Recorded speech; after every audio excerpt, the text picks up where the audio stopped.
სამართალდამცველებმა მისაქციელში მდებარე ერთ-ერთ საცხოვრებელ სახლში ნარკოტიკების დასამზადებელი კუსტარული ლაბორატორია აღმოაჩინეს.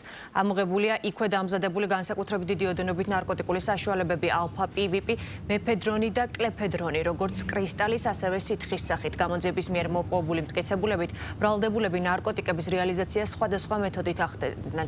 აღსანიშნავია, რომ კლეფედრონი წარმოადგენს განსაკუთრებით საშიშ ნარკოტიკულ ნივთიერებას, რომლის მოხმარებას ხშირ შემთხვევაში ლეტალურ შედეგს იწვევს. დაკავებულია ორი პირი. გამოძიება სისხლის სამართლის კოდექსის 266 და 260 მუხლით მიმდინარეობს. დანაშაული 20 წლამდე ან უვადოდ თავისუფლების აღკვეთას ითვალისწინებს.